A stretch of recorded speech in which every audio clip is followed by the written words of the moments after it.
and Kim will be held. Let's hear what President Moon Jae-in has to say.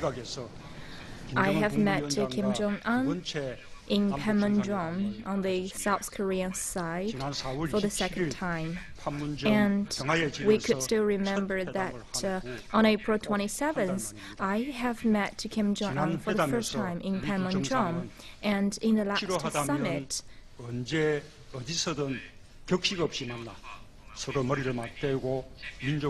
we have decided to meet at any time as we require in order to reach more consensus on some key issues. Yesterday afternoon, Chairman Kim told me that he would want to meet us, and I willingly accepted it. And for a long time, I have always been exploring for a way out for the Korean Peninsula, and I believe that only when the two top leaders could have candid discussion can we resolve this issue. Such a pursuit has been reflected in our Panmunjom Declaration.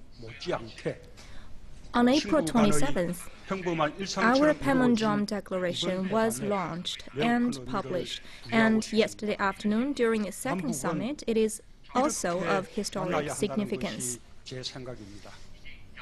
ROK and DPRK must meet on a frequent basis. That is my pursuit. So, distinguished guests,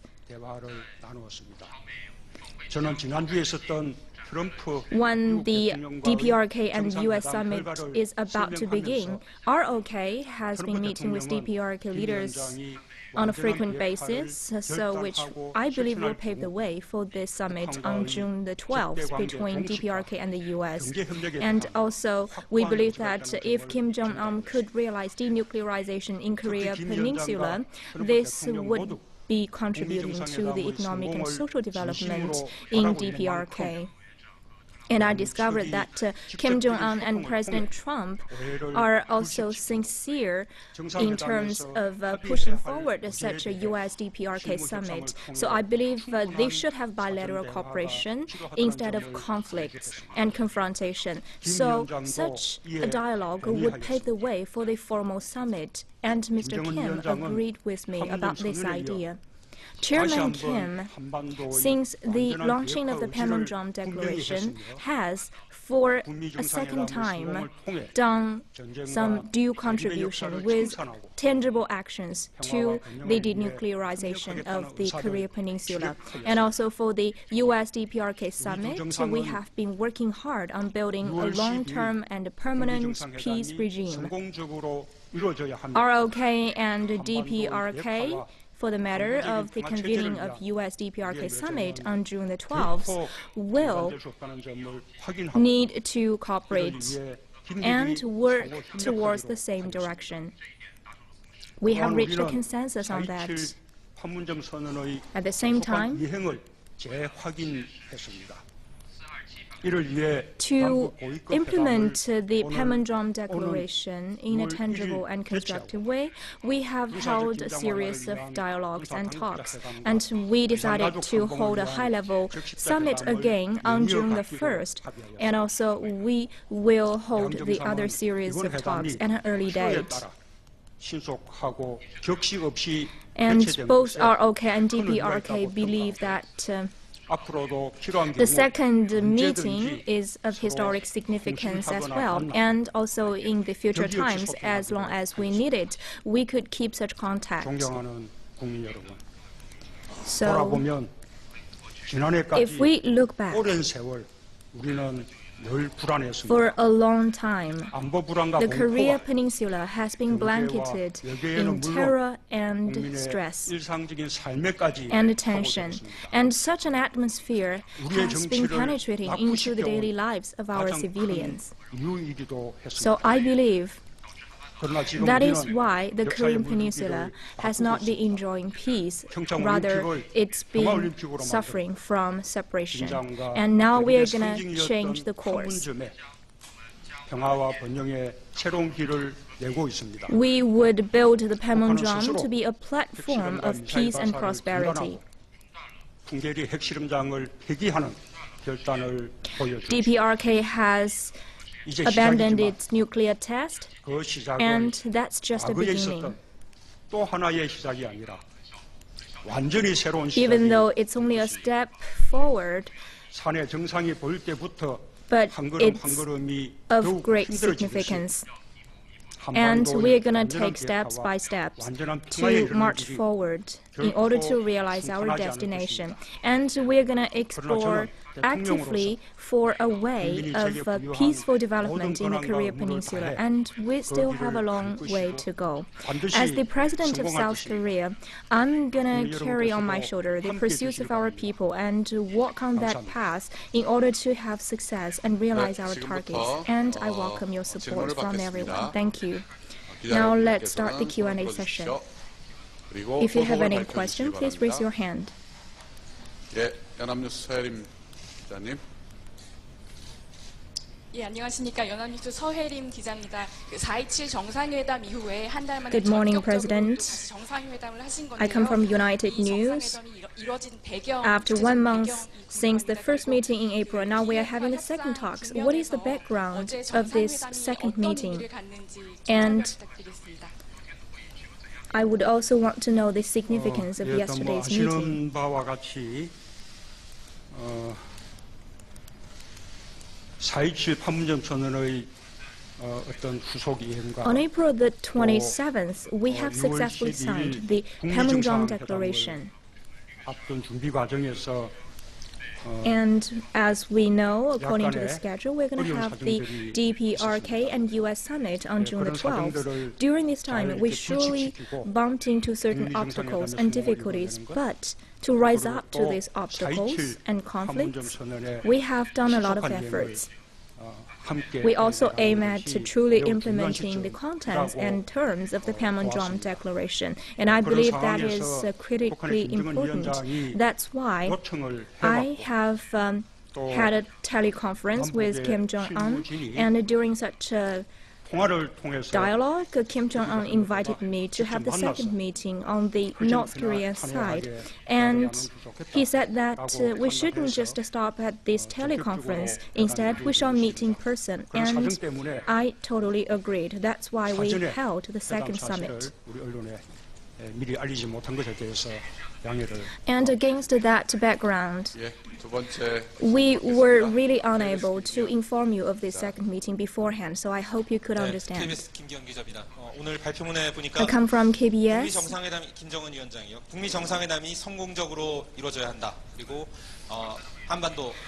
In your briefing, Mr. President, you mentioned that the US and DPRK summit must go towards the right direction, and DPRK will have denuclearization. So my question is, for those two goals, during the DPRK and US summit, what are these objective significance in the entire summit? Will there be any change? Chairman Kim Jong Un has specified that he is going to undertake the cause of denuclearization in the Korean Peninsula. So if you want me to talk about the uncertainties and changes, I believe that uncertainty may be any potential actions on the part of DPRK about denuclearization. And also that uncertainty lies in whether the U.S. could offer some guarantee measures. And of course, Kim Jong Un is quite concerned about that support. During the ROK and DPRK summit, and also during the dialogue between DPRK and U.S., President Trump said he is more than happy to end such a confrontation in the Korean Peninsula, and he's going to offer even some financial support to the denuclearization. So I believe that if the U.S. and DPRK could keep conveying such a positive messages and reaching consensus, they will have fruitful results, and I would be more than happy to play as a role of a bridge between the two sides. And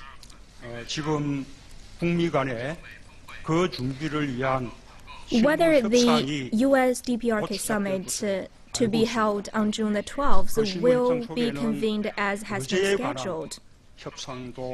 Even though we have certain uncertainties, at least we are seeing very strong willingness on both sides to keep it going. 맞춰지느냐 따라서 6월 12일 북미 정상회담이 차질없이 열릴 것인가 또 성공할 것인가가 달려 있다고.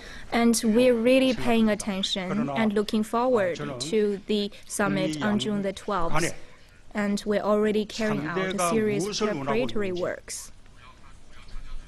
I want to highlight the point that the U.S. and the DPRK must be very clear about each other's demands and pursuits and accommodate each other's interests and concerns.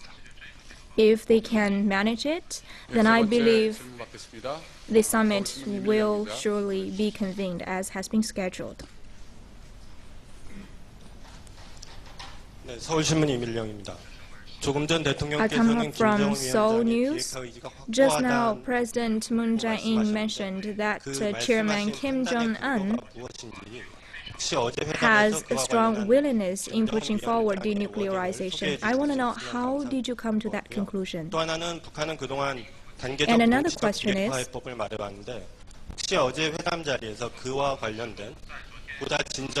during yesterday's meeting with Kim Jong Un, have you two ever talked about the detailed measures to achieve denuclearization? For that question, I have answered on many occasions, actually, and to be honest, the U.S. and DPRK have held several rounds of talks. So I don't think I need to keep giving you the detailed answers for another time. And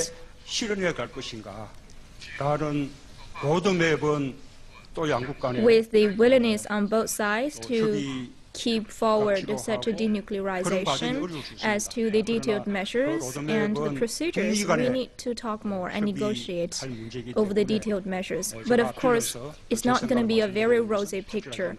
And I think that is what the U.S. and DPRK need to talk about. That's not what I can decide.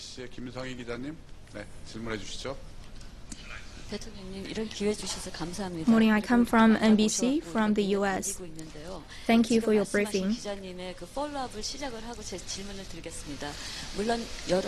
목소리를 좀 크게 좀 해주십시오. 물론 여러 차례 Could you speak louder? 비핵화에 대해서 설명을 하셨다고 하는데 사실 그 CVID를 북한이 Just now, the denuclearization has been mentioned for a couple of times. My concern is whether the North Korea has accepted such a concept, and I want to know whether it means CVID. And another question is whether President Trump has played a very positive role to yesterday's meeting between you and Kim Jong Un.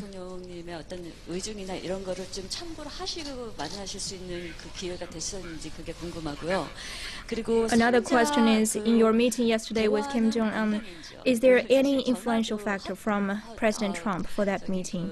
아직 전화 통화를 안 하셨는데 전화는 안 하고 미팅만 하시는데 사실 전화로 3자 대화도 컨퍼런스도 할 수 있는데 그런 것도 한번 생각을 해보시는지 그게 왜 안 되고 있는지 그럼 결국 이게 다 신뢰 문제가 Actually, I think if you could have such calls between you guys, you could have a three-party talks over the phones with the U.S. involved. 예, 질문을 굉장히 많이 해주셔가지고요.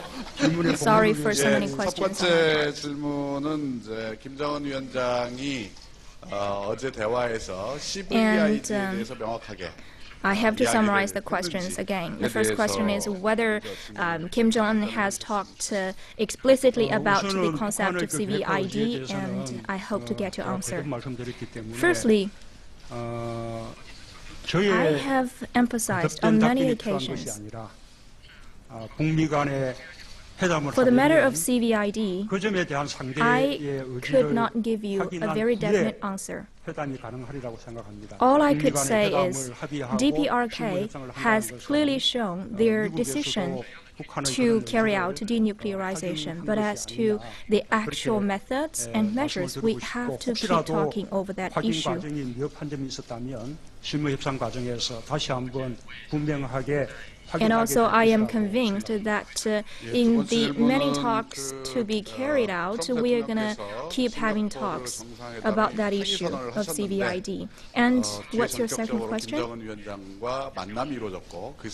President Trump said it is highly possible that such a June 12 summit between U.S. and DPRK will be convened as scheduled. So will this decision have any influence over your meeting yesterday with Kim Jong Un? All the efforts I have made are not just to improve the relationship between ROK and DPRK, but also meant to facilitate the convening of the U.S. DPRK summit on June the 12th. And to that end, I will keep taking active actions to make it happen.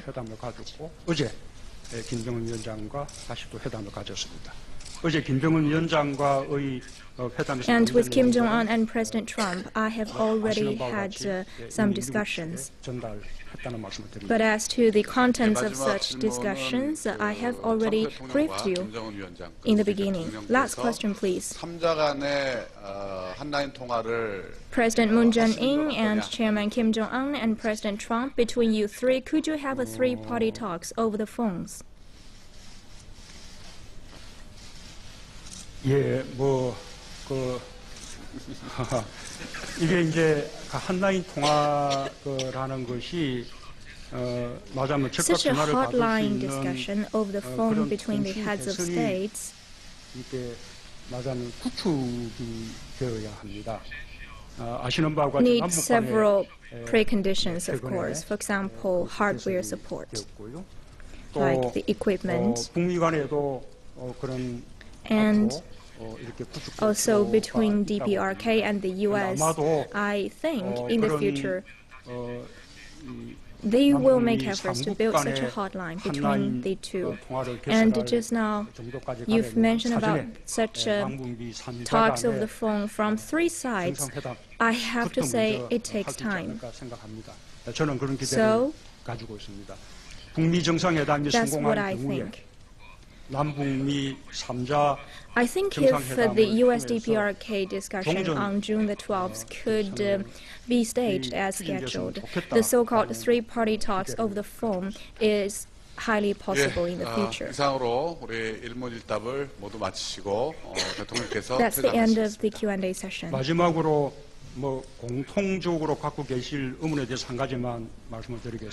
And I would love to add something in the end.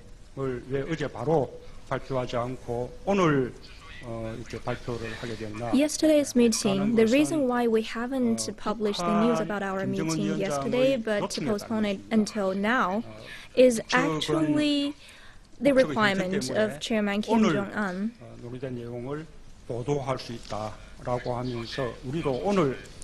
The North Korea side hopes that we could brief everyone about the discussion contents today, and that's now why we are doing this. Yesterday, we only published the news about the second meeting between ROK and DPRK as to the details of our meeting, and we have done this already now. Thank you for attending the meeting.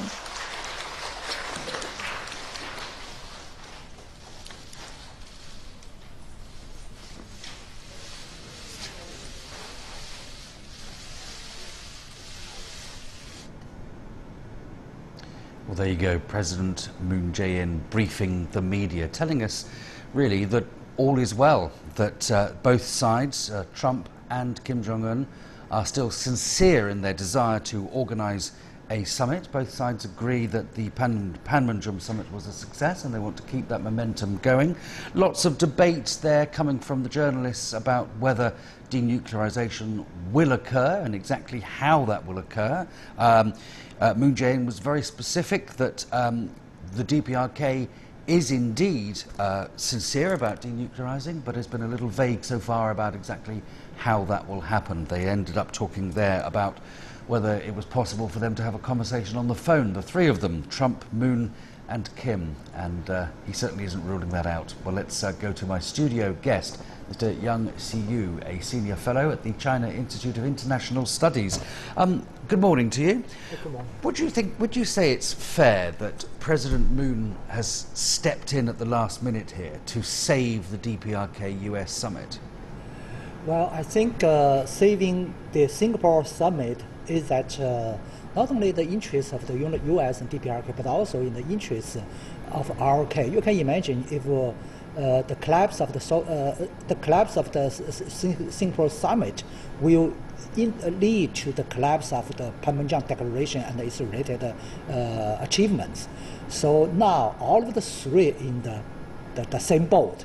That is why both Chairman Kim and President Moon are very eager to restore the almost broken plan of the Singapore summit.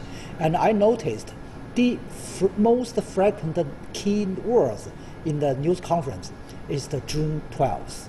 So it really increased the probability of the restored summit that has been cancelled by President Trump will still be convened at the schedule. Yes, it certainly does seem that it's a very real possibility this morning, doesn't it? Would you say it's fair that Moon Jae-in has been smoothing over ruffled feathers here? Yes, he really wants to play that role, and he did. He actually now is a sort of a broker or bridge between President Kim and President Trump. Previously, the two leaders from Pyongyang and Washington, D.C. planned to have a summit, and the previous atmosphere was pretty good. Even when Pyongyang sent a first negative signal by saying they would rethink about the necessity of the summit, President Trump in person stood out, say, "Oh, I won't go to Libya model." He wanted to calm down Pyongyang. But when second serious criticism from Pyongyang officials say rethink about the Singapore meeting and also criticize the U.S., there are two choices: go to the nuclear war or go to the table to talks. When such threatening words come out, and then Washington make a quick response, say, okay, cancellation of the meeting, then the situation suddenly fall in the crisis. And then we see a very efficient action between the two Koreas. 23rd, the second threatening words from a DPRK official, and the 24th, the cancellation, the declaration of the cancellation of the Singapore meeting, and the 25th, the Inter-Korean Summit news conference, phone conference, and the second summit. So such quick interactions really reflects actually none of the three parties like to see the collapse of the Singapore meeting. To the opposite, everyone wants the meeting can be kept on schedule. Okay, for now, Mr. Yang Siyu, thank you very much indeed. Well, I want to bring in our correspondent Jack Barton now, who joins us from Seoul. Hello to you, Jack. That was quite some conference, wasn't it? Moon Jae-in's doing a PR job here and doing it very well, isn't he?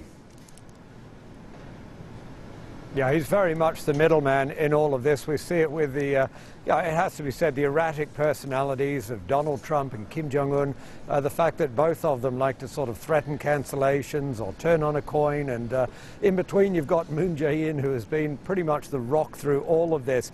But we got some fairly interesting insights at that press conference, particularly into what it is that Kim Jong Un is concerned about. It is clear that the request for this meeting, and it now appears, according to Moon, that the request came from Kim Jong Un. Yesterday we were told by the presidential Blue House here that the request came from Moon, so we're getting a different message today. But it came a day after Donald Trump announced he would pull out of that summit. And it really seemed, we talked about a lot of things, but the core of it seemed to be what the DPRK wants, and that is in return for denuclearization, it wants a security guarantee, and not a guarantee right at the end of that process, but a guarantee or a phased-in sort of guarantee somewhere near the start of it. Because according to Moon, the DPRK still does very much feel threatened. And so that is the big issue. It's not the economic rewards, it's not the relief of sanctions. It is simply being guaranteed that it will not be attacked if it begins to give up the weapons that it believes are a core to its defense. I mean, that should be fairly easy to establish by communication between Trump and Kim, shouldn't it? They were talking a little bit there about whether, journalists were talking about whether it was possible for the three of them to talk on the phone. And Moon Jae-in was sort of very adamant that yes, it could happen, but technically it's not particularly easy. Was he fudging the issue? Do you think it would be possible for them to actually communicate more now, rather than sending out these rebuffs via letters? It would be absolutely possible for them to talk by phone, but what Moon was saying there, and it was probably a good point, is that a hotline should be established, perhaps, you know, a trilateral hotline, but it shouldn't be established until face-to-face talks have been held. And that's a message we've heard from the office, you know, the presidential office here, and his national security advisor over the past few days. You know, Moon has met with Kim. They have a sense of each other. They understand each other. Well, they have a better understanding of each other now, and that really helps when they're negotiating. Moon is saying that Donald Trump now needs to meet with Kim Jong Un so both of them can get a sense of each other on a personal level. Talk candidly, openly, face-to-face, and get a sense of what's acceptable and what's not acceptable in negotiations. Then, according to Moon, just said at the press conference, it would be a good idea to establish a hotline, and it is feasible, on which Kim and Trump could then, you know, follow up and negotiate and talk. But again, you know, he said that it is very important that in the first place there is a face-to-face session, a getting to know each other session, at which some trust, very much lacking at the moment, can be built. Jack Barton in Seoul, thank you very much indeed for that. And that's the world today from me and from the team here at CGTN. Bye-bye. I'll see you in half an hour.